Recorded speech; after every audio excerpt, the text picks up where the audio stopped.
Hanging out. Hey, let me ask you, was yesterday's win more about Brady or the rest of the Bucs? You know, being that I'm the total team player, I'm going to say it was about the rest of the Bucs. But I will say this. The Bucs defense played phenomenal. I mean, they did some things that confused Aaron Rodgers. They forced the entire offense into bad spots on several different occasions. But you know, when I think about Tom Brady and what he did throughout this game, you know, he had his moments. But the biggest moment, and Coach Tony Dungy tweeted about it, the play at the end of the half, I think, was the play that really put the Green Bay Packers in a bad position. That touchdown pass that he completed to Scotty Miller, you know, it was situational football at the time. And, you know, you got to be thinking field goal or, you know, this play right here, you know, caught him sleeping. You know, it was game plan. It was designed. You know, it was Tom Brady seeing the coverage one-on-one, and I don't know why you would be playing that type of coverage in a situation like that. But I think that was the play that, you know, really hurt Green Bay. It was Tom making it happen, but in totality, it was the defense that came to play, and you know, on all levels, very aggressive and did everything right, and gave Tom Brady opportunities. You know, and I really feel like, you know, they came together when it really mattered the most, man.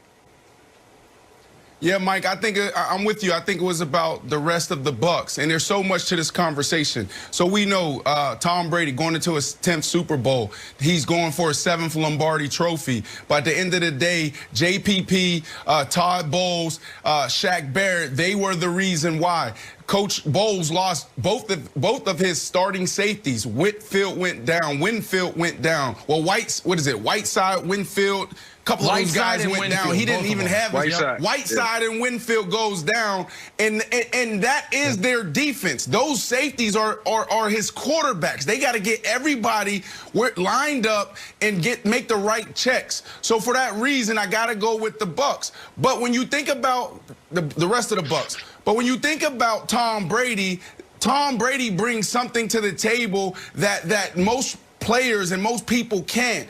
When he walks into that organization, when he walks into that locker room, when he steps onto the field, he elevates everybody's game. So I think Tom Brady, if we're talking about the entire season, then the discussion is, yes, he is the most important thing. But when you turn on the film and you watch that game yesterday, it was all about that defense. Tom Brady, like I said Friday, Nick, right, we're not going to see him throw for 300-something yards. We shouldn't even ask him to do that. But in situational football is where he has to be next level. Outside of the play you highlighted, Mike, which we talked about, what is he going to do before the end of the half? Can he go down there? Can he get 3 points? Can he score? He did a great job in that situation. But then you look at Tom Brady, tried to give the game back. There was a couple times where he looked like a rookie quarterback, nervous in the pocket and throwing up the ball and just saying anybody can get it. And there was 2 picks that was his fault, Nick. Well, and he threw 3 picks total. So to me, I want to start with the end of the first half, because what you saw was in a critical moment. I understand every moment's critical in a conference championship game. The Packers had not played well that half, but they had the ball with a chance to either get a field goal or a touchdown, so either cut it to a 1-point game or take the lead going into halftime, knowing they're getting the ball to start the second half. The clock management was bizarre. They get a big first down with 1:04 left over the middle of the field. They have 2 timeouts. They don't use either one of them. They waste 25 seconds. They get sacked, and now they're really in trouble. And then Rodgers throws a pick, and Brady responds 4 plays later with, I think, his best throw as a Buccaneer. I think that throw to Scotty Miller was as good as it gets. And up to that point in time, Brady, maybe he'd gotten a little lucky on a few throws, but up to that point in time, up to this throw, he had played a basically perfect football game. And then, after this throw, save the one throw to start the second half after the Green Bay fumble, he played as poorly as you can play. But the defense bailed him out. And the numbers back that up. You see his first 7 drives of the game or 6 drives of the game, it's perfect football. The last 5 drives of the game, it's terrible football. So I think it was, and I know this sounds like a cop-out, Wilds, this is a great example of a team win, because Brady got them the lead. And then when Brady was doing what he could, unfortunately, to lose the lead, the defense, once it was a 5-point game, 3 and out, 3 and out. Then when it was an 8-point game, forced the field goal. And that's the story. So Brady took care of him for the first 30 minutes. The defense took care of him for the last 30 minutes. And that's why the Bucs are going to the Super Bowl. Yeah, well, I felt lied to. I'll be honest with you. I sit up here and Brandon, you know, OKW, one mouth, two ears. I'm listening, buddy. And all I've heard, ball security is job security. Yours and mine. I'm like, he's right. Brandon is right. He knows what he's talking about. He's right. That's right. Tell my kids, I still have my football right here. Ball security job's right. Hey, Brandon, he threw 3 interceptions. The Bucs lost every game this year when he threw 2 or more. He threw 3 and they won. And here's the weirder part where I feel like you might have to abandon your take. He has now won 3 games in which he has thrown 3 interceptions. So he is the GOAT.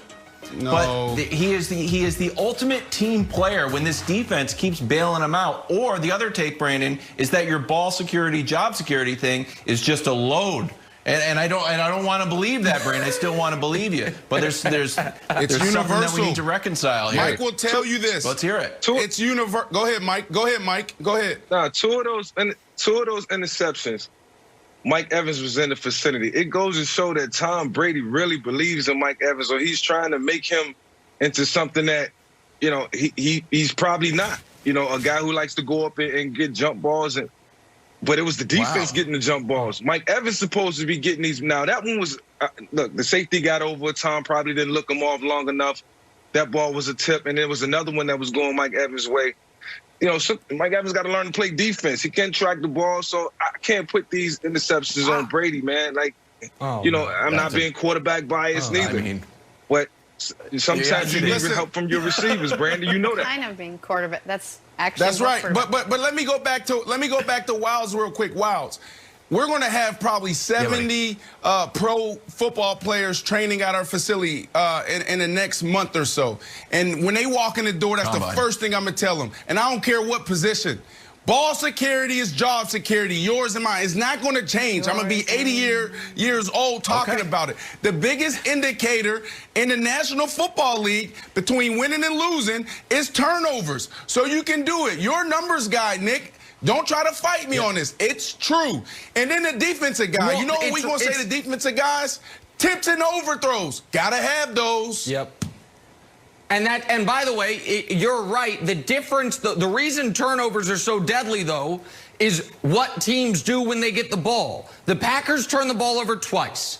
The Bucs turn that into 14 points. Brady turned the ball over 3 times. The Packers turned that into 6 points. That's the difference. Is that the Bucs were able to capitalize on the Green Bay's mistakes, and Green Bay was not able to capitalize on Brady throwing lollipops. Just wasn't. Okay, I say, Wiles, did that go over your head, right? Because all year I've been talking about ball security is job security, yours and mine. I just